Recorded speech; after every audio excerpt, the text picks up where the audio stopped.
Assalamualaikum warahmatullahi wabarakatuh. Hai, saya di sini untuk mempresentasikan hasil kerja saya. Ada kata pepatah yang bilang gak ada kesempatan kedua buat bikin kesan pertama. Dan seringkali kesan pertama terbentuk dari kata-kata. Inilah topik pembahasan saya, manajemen risiko.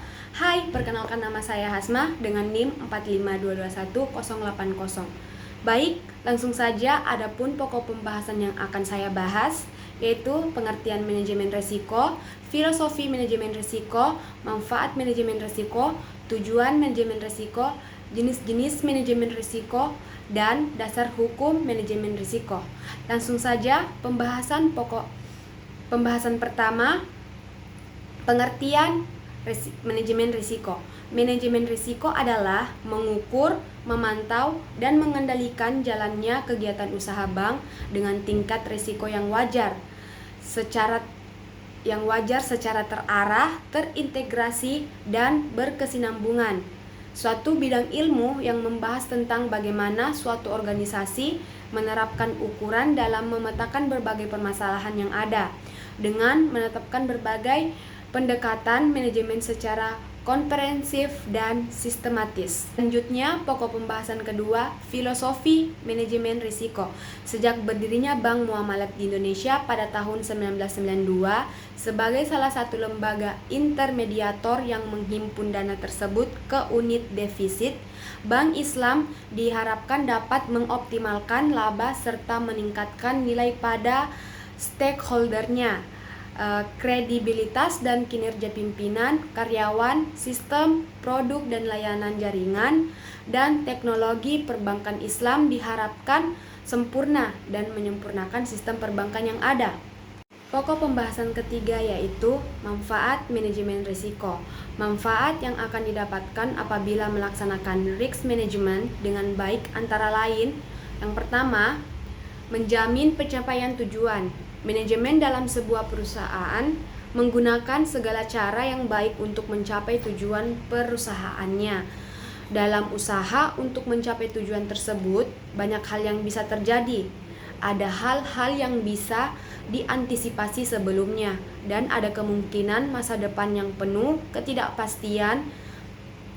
Ketidakpastian itulah yang menimbulkan risiko.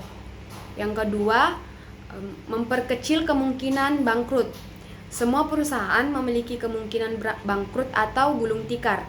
Perusahaan yang menerapkan manajemen risiko atau risk management dengan baik akan sanggup menangani berbagai kemungkinan yang merugikan yang akan terjadi pada perusahaannya. Hal ini bisa meminimalkan kemungkinan kerugian dan eksistensi perusahaan bisa dipertahankan. Dan yang ketiga, meningkatkan keuntungan perusahaan. Salah satu manfaat dari manajemen risiko adalah dapat memperkecil kerugian sehingga keuntungan yang akan diperoleh semakin besar. Dengan penanganan risk management yang baik, segala kemungkinan kerugian yang bisa menimpa perusahaan bisa dibuat seminimal mungkin sehingga biaya menjadi lebih kecil dan keuntungan yang masuk ke perusahaan bisa lebih bertambah. Hal ini harus menjadi salah satu indikator suksesnya pelaksanaan manajemen risiko dalam suatu perusahaan. Dan yang keempat, memberi keamanan perusahaan apabila perusahaan yang manajer tangani tersebut dapat terhindar dari kerugian, maka sudah pasti perusahaan akan mengalami kemajuan dan karir manajer pun ikut maju. Pokok pembahasan keempat, tujuan manajemen risiko. Kali ini kita akan membahas beberapa alasan proses manajemen risiko perlu dilakukan. Adapun tujuan manajemen risiko antara lain, poin pertama, tujuan manajemen risiko adalah guna melakukan mitigasi atau pelacakan sumber-sumber yang berpotensi mengancam produktivitas dan keamanan bisnis. Proses pelacakan ini dapat dilakukan dengan riset dan analisa prosedural dari setiap aktivitas perusahaan. mulai dari proses produksi hingga pengelolaan aset. Tujuan manajemen risiko yang berikutnya adalah menyediakan informasi tentang sumber-sumber potensi risiko di perusahaan. Setelah melakukan analisa, seorang manajer risiko perlu menyusun laporan risiko berdasarkan data dari proses mitigasi. Setelah risiko ditemukan dan dianalisis, maka pihak-pihak yang terkait dengan risiko perlu melakukan upaya agar risiko tidak sampai terjadi dan mengancam keberlangsungan bisnis. Dalam hal ini, manajer risiko bisa membantu para pihak terlibat menemukan solusi penanganan risiko seperti melenyapkan potensi, meminimalisasi atau mentransfer risiko ke pihak lain. Tujuan manajemen risiko adalah agar stakeholder merasa aman dan percaya dengan integritas bisnis. Stakeholder di sini bukan sebatas investor saja, tapi juga pekerja, supplier, asuransi dan pihak-pihak lain yang berkepentingan dengan perusahaan. Terakhir, tujuan manajemen risiko adalah agar perusahaan bisa berkembang dengan stabil sesuai target bisnisnya. Dengan adanya proses manajemen risiko, perusahaan bisa melakukan penanganan lebih cepat terhadap sumber-sumber yang mengancam pertumbuhan usaha. Pokok pembahasan kelima yaitu jenis-jenis risiko dalam perbankan. Ada beberapa antara lain. Yang pertama, risiko kredit. Risiko kredit adalah risiko yang terjadi akibat kegagalan pihak lain dalam memenuhi kewajiban kepada bank. Yang kedua, risiko pasar. Risiko pasar adalah risiko pada posisi neraca dan rekening administratif termasuk transaksi derivatif akibat perusahaan secara keseluruhan dari kondisi pasar, termasuk risiko perubahan harga option. Yang ketiga, risiko likuiditas. Risiko likuiditas adalah risiko akibat ketidakmampuan bank untuk memenuhi kewajiban yang jatuh tempo dari sumber pendanaan, arus kas, atau dari aset likuid berkualitas tinggi yang dapat diagungkan tanpa mengganggu aktivitas dan kondisi keuangan bank. Yang keempat, risiko operasional. Risiko operasional adalah risiko yang disebabkan oleh ketidakcukupan dan tidak berfungsinya proses internal, kesalahan manusia, kegagalan sistem, atau adanya faktor eksternal yang mempengaruhi operasional bank. Yang kelima, risiko hukum. Risiko hukum adalah risiko yang disebabkan oleh adanya kelemahan aspek yuridis, antara lain disebabkan adanya tuntutan hukum, ketidakadaan peraturan perundang-undangan yang mendukung aktivitas atau produk bank, atau kelemahan perikatan seperti tidak dipenuhinya syarat sahnya kontrak dan pengikatan agunan yang tidak sempurna. Keenam, risiko strategik. Risiko strategik adalah risiko yang antara lain disebabkan adanya penetapan dan pelaksanaan strategi bank dan pengambilan keputusan bisnis yang tidak tepat atau kurang responsifnya bank terhadap perubahan eksternal. Yang ketujuh, risiko kepatuhan.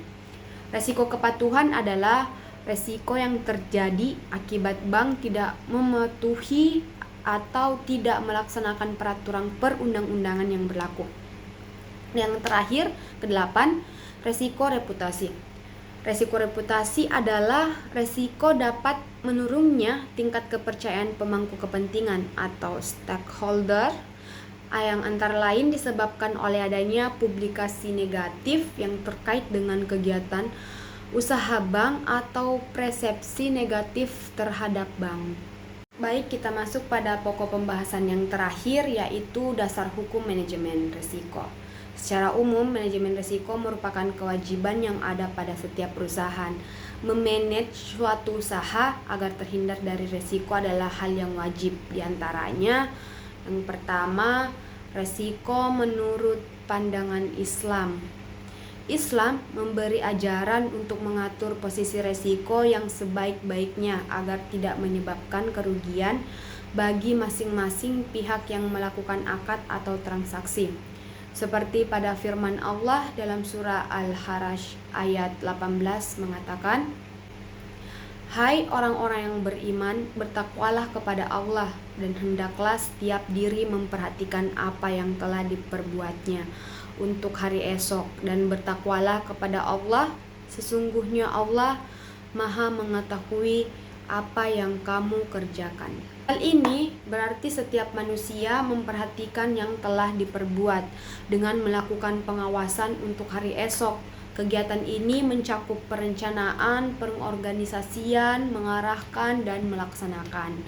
Dan yang kedua, Peraturan Bank Indonesia tentang Manajemen Risiko.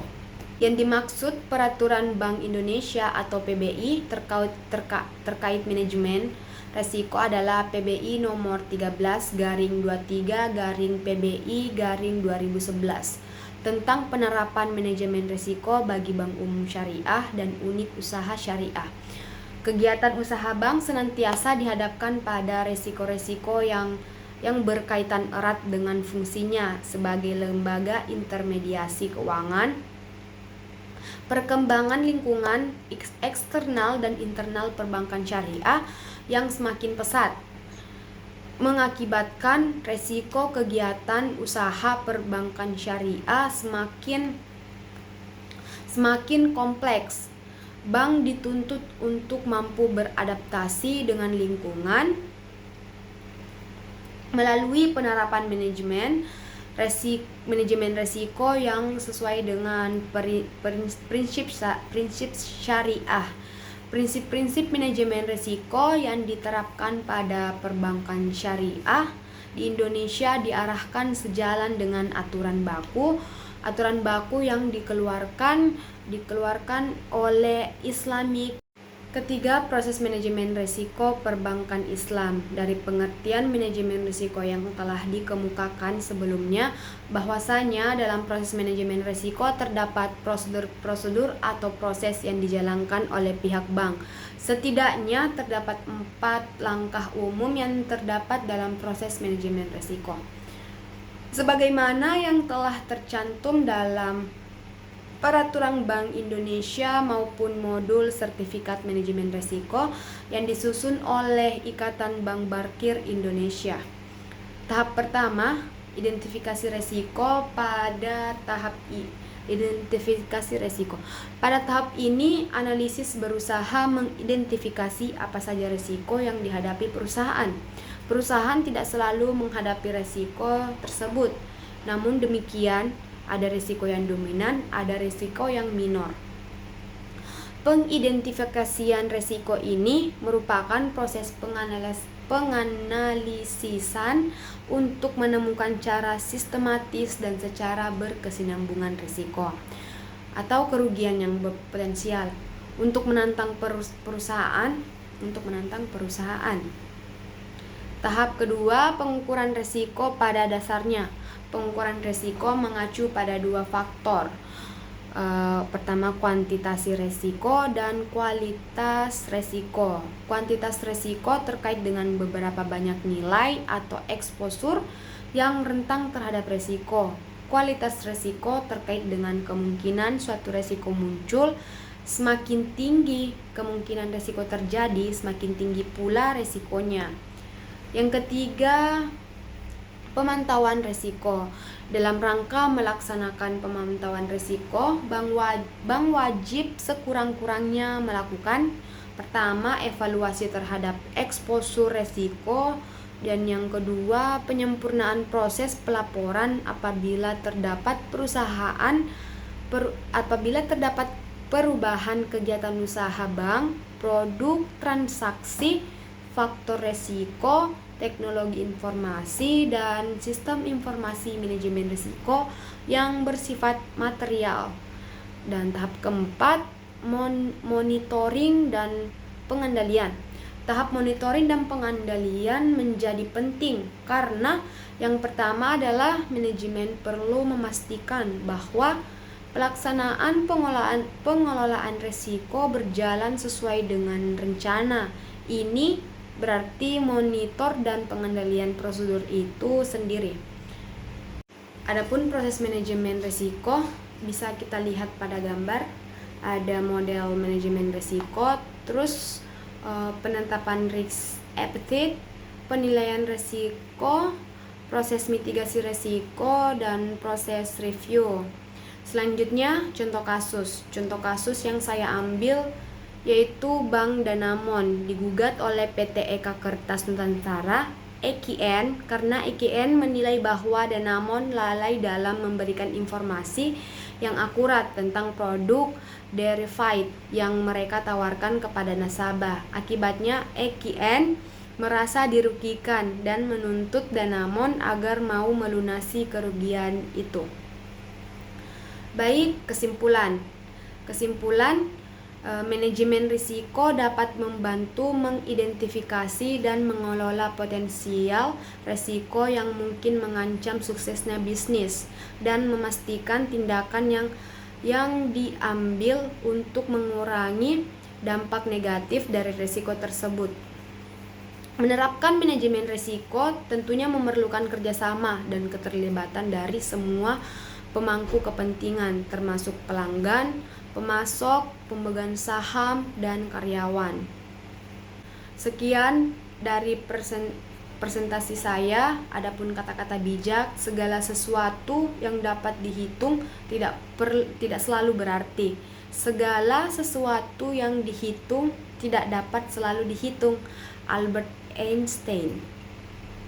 Jalan-jalan sama janda, jangan lupa beli good time. Terima kasih atas perhatiannya and see you next time. Saya Hasma pamit undur diri. Wassalamualaikum warahmatullahi wabarakatuh.